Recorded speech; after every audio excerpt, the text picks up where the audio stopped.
بسم اللہ الرحمن الرحیم عن ابی ہریرہ رضی اللہ تعالیٰ عنہ قال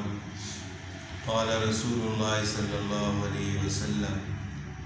اذا انقطع شسع احدکم فلیسترجع فانہ من المصائب۔ حضرت ابو ہریرہ رضی اللہ تعالیٰ عنہ سے روایت ہے، فرماتے ہیں کہ رسول اللہ صلی اللہ علیہ وسلم نے ارشاد فرمایا کہ جب آپ میں سے کسی کا تسمہ ٹوٹ جائے تو اس کو چاہیے کہ انا للہ و انا الیہ راجعون پڑھے، فإنہ من المصائب، کہ یہ تسمے کا ٹوٹنا بھی مصائب میں سے ہے، یہ بھی ایک مصیبت ہے۔ مصیبت کے وقت شریعت نے ہمیں صبر کا حکم دیا ہے،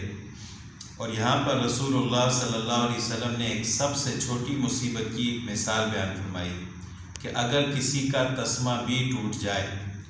یعنی تسمے کا ٹوٹنا یہ کوئی بہت بڑی مصیبت نہیں ہے۔ تسمہ ٹوٹ بھی جائے تو انسان کسی اور چیز کے ذریعے بھی جوتے کو باندھ سکتا ہے، لیکن رسول اللہ صلی اللہ علیہ وسلم نے ایک مثال بیان فرمائی ہے کہ اتنی چھوٹی سی مصیبت بھی اگر کسی کے اوپر آئے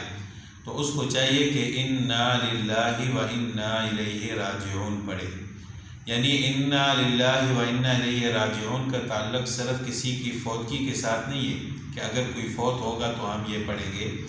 بلکہ کوئی بھی انسان کے اوپر مصیبت، تکلیف، پریشانی یا کوئی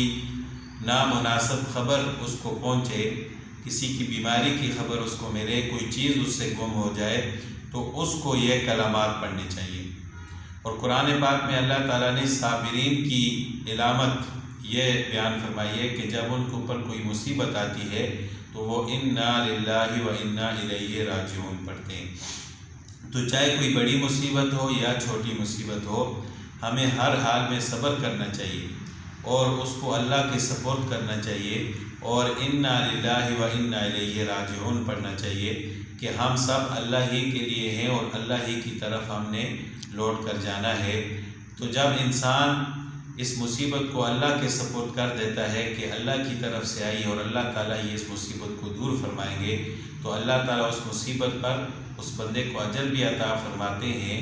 اور اس مصیبت کو دور بھی فرماتے ہیں، اور اس کے بدلے اللہ تعالیٰ اس کو بہتر عطا فرماتے ہیں۔ تو جب بھی انسان کے اوپر کوئی تکلیف، مصیبت آئے تو اس کو چاہیے کہ انا للہ و انا الیہ راجعون پڑھے اور اس مصیبت پر صبر کرے۔ اللہ تعالیٰ ہمیں عمل کرنے کی توفیق